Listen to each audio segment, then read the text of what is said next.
You're tuned in to Ask the Master Auto Technician. Car questions? Get answers right now. Call 850-763-0555. James Auto Center, we fix it right, guaranteed. Beep, beep, beep, beep, yeah. All right, good morning, everybody. It's Monday morning. It was a great weekend. I got to go to the Republican Veterans Warrior Beach Retreat. I don't know what it was called exactly, but it was their first annual, if there is such a thing. Anyway, it was a lot of fun. Got to see a lot of people there. Got to see all the people running for office in the Republican Party. They all sat at one table, and they let me and my wife sit at another table in the back room back there with the real people. And it was a lot of fun. We did not get to sit at the important table because, well, we're libertarians. But that was fine because at least they pointed out James Morris, our very own libertarian in the back there, and we were able to support a veteran came up there who has a Booyah project where they're trying to make sure our returning veterans have a better life expectancy. Right now, we're losing 22 veterans a day that commit suicide due to post-traumatic stress syndrome, whatever the case may be. They got a lot of demons they're fighting inside there, and they're the very, very best the military had. They trained them and all that. Now they come back to America and they can't get a job doing anything but minimum wage, if that, and they just can't seem to get ahead, and they end up losing their families, losing a lot of things, and they end up losing their lives because it just doesn't seem worthwhile. And so my wife and I looked at it, said, James Auto Center will donate $1,000. I stood up and said, we will donate $1,000 to this project and challenge all businesses to do the same thing. Unfortunately, I didn't hear anybody jump up and say, we will match that. I was hoping they will, but hopefully they still will do that because this is a good project out there. The Booyah project, I'll be letting people know more about it as we talk to them today and find out more about it too. But I've got Scott, not Scott Haas, but I got Scott calling on a 93 Cadillac Catera.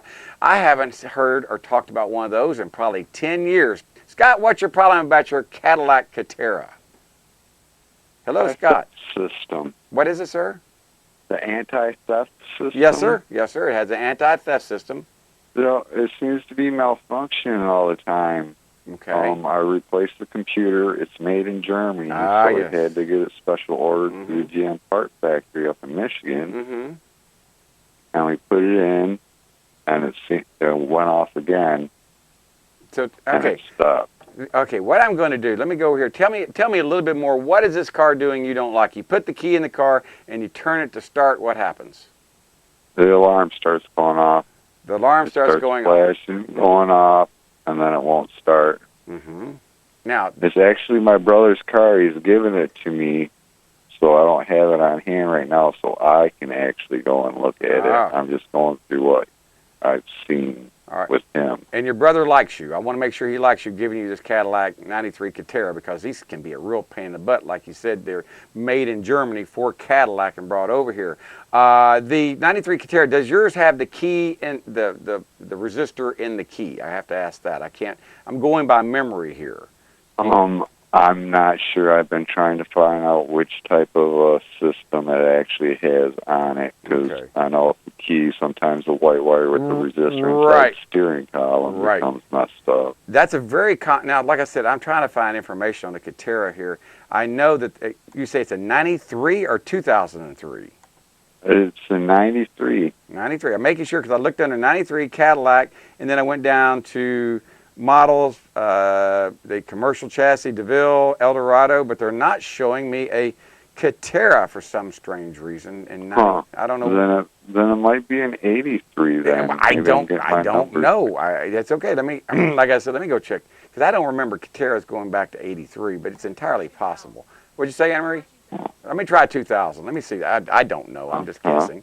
Like I said, let me go Cadillac one more time and see if I can find Catera 2000 model. I bet you got a 2003 Catera. I bet you that's what you got. So let's go down here to Cadillac. Cadillac. Oh, come on, James, not Chevrolet. It's all alphabetical here, and go to Catera. No, they didn't make a Catera in 2003. They didn't. Let's go to 2000, like my wife said. She's much smarter than I am. Cadillac Catera. There we go. Cadillac. Let's go to Catera. There it is. Catera Sport or Catera? Which one do you have? Is it a Sport? It's a 3.8, my brother said. I think, okay, they make a 3-liter. Okay, not in the The Catera has a 3-liter. Let's see what the Catera Sport has. Catera Sport has a 3-liter too. Both of them have 3 liters in the 2000 model. Anyway, let me take a look. I'm going by this right here. Let's see if I can put down anti-theft and see if there's a common problem with anti-theft. The biggest thing I know happens to is and I do have the General Motors equipment to be able to work on those models. Anti-theft, no start, anti-theft light flashing. Let me go right there. Anti-left, did nothing came up on that one when I typed that one in. Let me just put up anti-theft. And let's see if anti-theft pulls anything up. Anything pulling up? Come on, computer. Oh, okay. Engine will momentarily start, then stall. It will stay running when added fuel to the intake. Battery draw. I'm looking for nothing. The anti-theft module, they talk about battery draw being from the anti-theft module. Start and stall, replace pass lock key. Still no luck. Theft deterrent module, key was lost. Now replacement key will crank the engine. Engine to start. Start P1503 ignition key learning. The biggest thing I'm seeing is VIN programming. Programming, yeah, I've read about that. And I can do all that with General Motors. I have all that equipment at my shop. This is what we do. And so does the dealership. They're going to have it as well. But I trust you more because I've dealt with you before, and I see you all the time on TV. Oh, you talk straight. Well, thank you. Hey, I'm actually trying to make Bay County a little bit better place to live. I really am. Most definitely. And this is what we're trying to do on this part. But I tell you, if you can get your brother to, I guess you're not going to be able to drive it here because it won't run, I guess. You're going to have to tow it. I have the second new computer he bought. Yeah. Because he keeps thinking it gets shorted out. If it does, something's doing it. So if something's shorting it out, you better fix what's causing that. Because I heard sometimes the window might disconnect. Yeah. There's the one that and you can just cut the wire and actually ground it so that it deters the anti-theft. But can you actually flash that so it removes the anti-theft? No. You can't remove it.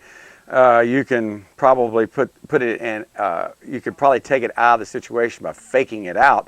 There's a way of doing that I've learned over the years by taking a key and hiding it underneath the dash or whatever, and making sure the system thinks it, the right keys in it all the time. But we'll take but that best thing I can tell you on that, Scott, drag the thing over here and I'll take a look at it. I got to talk to Myra about her 2005 Buick. But can you give me an estimate roughly about it? You're probably going to spend at least an hour labor to figure out where we need to go, and that's around $100, and then I'll be able to tell you a little bit more that's going on. But let's get it drugged here first. I'll throw a scanner on it, see what's going on, see what information I got on there. And once I put the scanner on there and see what it's showing me, I'll be able to tell you a little bit more in depth. Okay? Yes, sir. All right. I greatly appreciate it, James. You take care of the customers. All right, take care. Thank you, Scott, for calling. I got Myra with the 2005 Buick Rendezvous. Am I saying, yeah, that's Myra. Myra, what's your question about your 2005 Buick Rendezvous?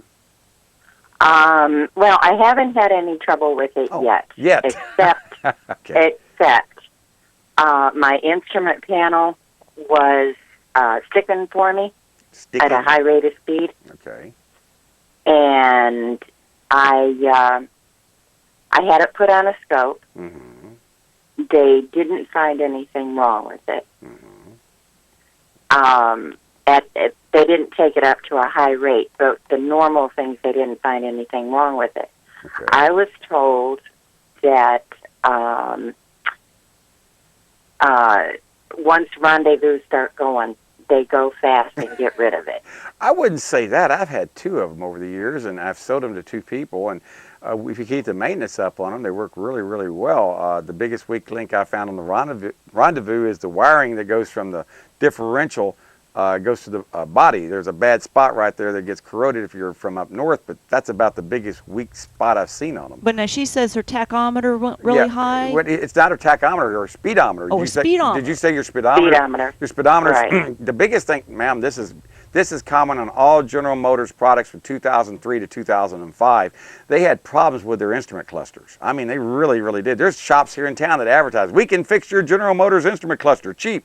I mean, I don't know if they can or not, but I know that there was a lot of problems with the Buick and General Motors, Chevrolet truck, especially Chevrolet trucks, on speedometers reading way too fast, or tachometers not working, or gauges not working. Just a weird bunch of problems.